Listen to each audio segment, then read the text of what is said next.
Assalamualaikum warahmatullahi wabarakatuh. Selamat pagi anak-anak. Semoga kalian selalu dalam keadaan sehat ya. Masih bersama dengan Bu Irma untuk memulai pembelajaran pada hari ini, yaitu kita akan masuk eh, pada tema 1, yaitu subtema 3, selamatkan hewan dan tumbuhan, masuk ke dalam makna lambang sila-sila Pancasila. Langsung saja anak-anak, kita akan belajar mengenai kelanjutan dari pengamalan sila-sila yang minggu kemarin sudah guru ajarkan. Sekarang kelanjutannya dari makna-makna lambang sila Pancasila. Sebagaimana kalian ketahui bahwa dasar negara kita adalah Pancasila. Dan lambang negara Indonesia adalah Garuda Pancasila. Kalau kalian amati di burung Garuda tersebut, di perisai ya, di perisai burung Garuda ini kalian lihat di sini, ini ada gambar lambang-lambang sila Pancasila, yaitu sila 1 di sini ada gambar bintang, sila kedua rantai, ketiga pohon beringin, 4 kepala banteng, dan 5 padi dan kapas. Ini di perisai, apa ini di sini? Iya, Garuda Pancasila. Ini di perisai Garuda Pancasila. Di sini ada lambang-lambang sila Pancasila. Berdasar pasal 48 ayat 2 Undang-Undang Nomor 24 Tahun 2009 tentang bendera, bahasa, dan lambang negara serta lagu kebangsaan, bahwa lambang sila-sila Pancasila ini ada dalam perisai ini digambarkan, yaitu 1, dasar ketuhanan yang Maha Esa.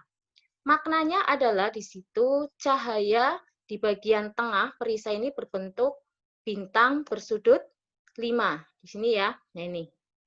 Nanti ada makna-maknanya tersendiri nih. Di sini ada cahaya di bagian tengah perisai bentuk bintang bersudut 5. Kemudian yang kedua, yaitu sila kedua, dasar kemanusiaan yang adil dan beradab. Ini tali rantai bermata bulatan. Bermata bulatan dan persegi ya, di bagian kiri bawah perisai. Kemudian yang ketiga, dasar persatuan Indonesia, ini pohon beringin yang letaknya di bagian kiri atas perisai. Dasar kerakyatan yang dipimpin oleh hikmat kebijaksanaan dalam permusyawaratan perwakilan, itu kepala banteng di bagian kanan atas perisai. Dan dasar keadilan sosial bagi seluruh rakyat Indonesia di sini adalah kapas dan padi di bagian kanan bawah perisai. Lalu apa makna lambang-lambang sila Pancasila tersebut? Kalau kita amati tadi yang pertama ya, gambar bintang. Ini diartikan sebagai sebuah cahaya. Yaitu apa? Cahaya rohani yang dipancarkan oleh Tuhan pada umat manusia. Juga diartikan sebagai cahaya yang menerangi dasar negara yang 5. Di situ dalam pembukaan UUD 45, alinea keempat di situ ya. Kemudian sifat negara yang 5 di alinea kedua, dan tujuan negara yang 5 di alinea keempat. Di alinea keempat disebutkan di situ ada tujuan negara Indonesia. Kemudian warna hitam. Ini warna hitam di sini. Ini pada latar belakang bintang melambangkan warna alam atau berkat rahmat Allah sumber segala yang ada di dunia. Ya, ini warna latar belakang hitam. Lanjutnya, sila kedua, lambang sila kedua di sini, mata rantai, ini ada yang bentuknya segi 4, ya. Ini melambangkan laki-laki, kemudian yang berbentuk bulat, ya, jadi ini persegi, segi 4, maaf, segi 4, kemudian bulat, ini melambangkan perempuan. Nah, ini mata rantai yang saling berkaitan ini melambangkan hubungan setiap manusia, baik laki-laki dan perempuan ini saling membutuhkan dan harus bersatu agar menjadi kuat seperti rantai. Itu maksudnya ya, makna dari lambang sila kedua. Lalu apa makna lambang sila ketiga? Yaitu ada pohon beringin. Maksudnya adalah Pancasila sebagai tempat berlindung atau berteduh bagi seluruh rakyat Indonesia agar merasa aman dan nyaman meskipun banyak perbedaan antar suku bangsa. Jadi di sini nih kalian lihat di pohon beringin ini ada sulur dan akar ya. Ini ada seperti ini nih ya. Ini pada pohon beringin melambangkan keberagaman suku bangsa di Indonesia. Ya, jadi Indonesia kan banyak sekali, ada 34 provinsi di situ, ada keberagaman apa saja di situ, ada adat istiadatnya, rumah adatnya, bahasanya, banyak sekali perbedaannya ya. Dalam satu provinsi saja sudah berbeda-beda, apalagi ini 34 provinsi. Nah, ini banyak keberagaman maksudnya ya. Kata lain, lambang sila ketiga ini keanekaragaman suku bangsa di Indonesia yang bersatu dan berlindung di bawah Pancasila. Ini maknanya ya, ada sulur, ada akar.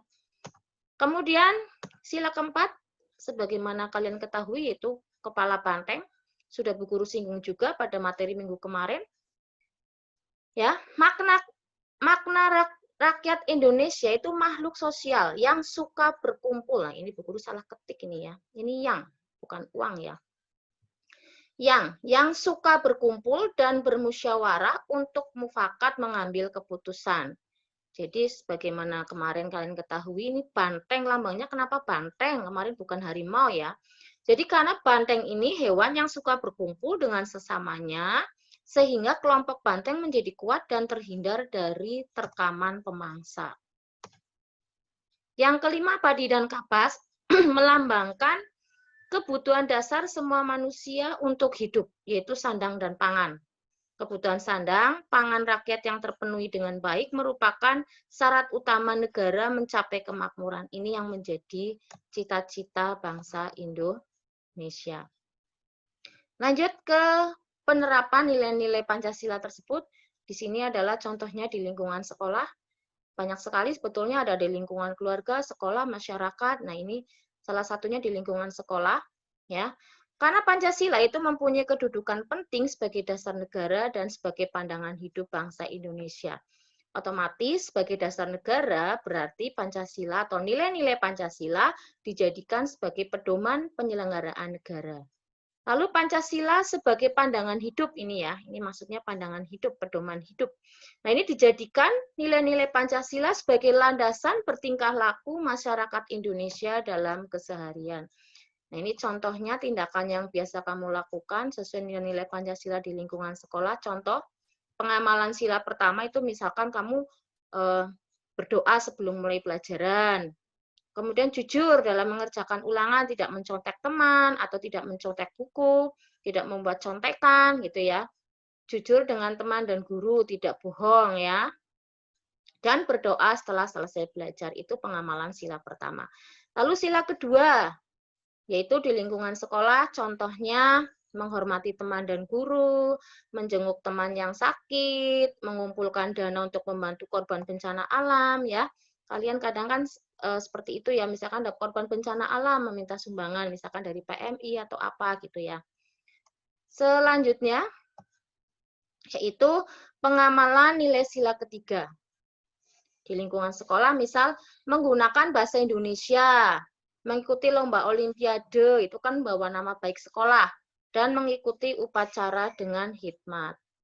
Sila keempat, misalkan menghargai pendapat teman dalam diskusi kelompok, menggunakan hak suara dalam pemilihan ketua kelas, atau mengikuti musyawarah menentukan tempat wisata. Sila kelima, yaitu misalkan kalian mengikuti pembelajaran dengan baik, itu pengamalan sila kelima ya nak. Kemudian menjadi anggota koperasi sekolah atau menghormati hak-hak orang lain, itu contoh di lingkungan sekolah. Nah, sekarang ada contoh lagi di lingkungan masyarakat ya. Di lingkungan masyarakat di sini misalkan hubungan antar teman, kalian dengan teman. Nah, ini sila pertama misalkan berdoa sebelum sudah bermain. Jadi kalau kalian mau bermain juga harus berdoa ya, walaupun mungkin dalam hati sebelum dan sesudahnya. Dan memberikan pertolongan saat teman mengalami cedera. Misalkan main sepeda bersama, ada yang jatuh, nah kalian tolong, itu pengamalan sila kedua.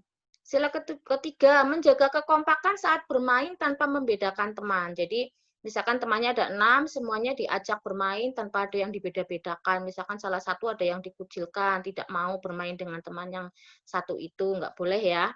Nah, walaupun misalkan karena itu bukan orang bukan Jawa, misalkan dari luar, nah itu nggak boleh. Sama semuanya ya. Kemudian yang keempat, membiasakan musyawarah saat menentukan kelompok bermain. Nah, misalkan mau membentuk kelompok, nah itu harus dimusyawarahkan, jangan menangnya sendiri. Saya mau yang inilah, yang sana saya nggak mau. Nah, itu dipilih sendiri, itu namanya egois ya. Tidak boleh. Yang kelima, bermain sportif dalam permainan. Jadi kalau bermain tidak boleh curang, harus sportif. Kalau misalkan menang ya sudah, yang menang tidak boleh sombong, tidak boleh mengejek, dan yang kalah pun harus mengakui kemenangan dari lawan. Tidak boleh terus mencari kejelekannya karena dia kalah. Atau malah berantem atau memusuhi. Nilai Pancasila dalam interaksi warga masyarakat, misalkan sila pertama yaitu pengamalannya tidak mengganggu umat lain, beragama lain saat menjalankan ibadah. Misalkan pada hari Minggu ada acara perayaan ibadah agama lain, kemudian membunyikan petasan yang keras. Nah, itu tidak mencerminkan pengamalan sila pertama. Yang kedua, membantu teman yang membutuhkan pertolongan.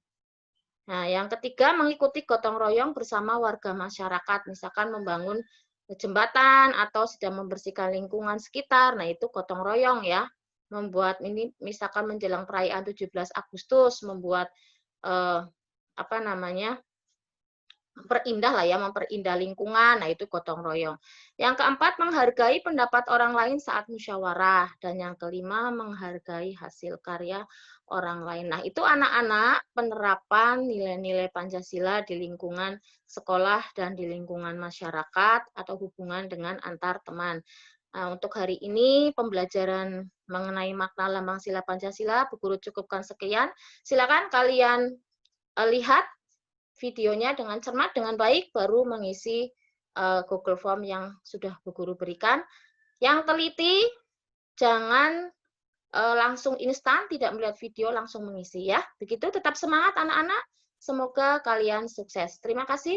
Wassalamualaikum warahmatullahi wabarakatuh.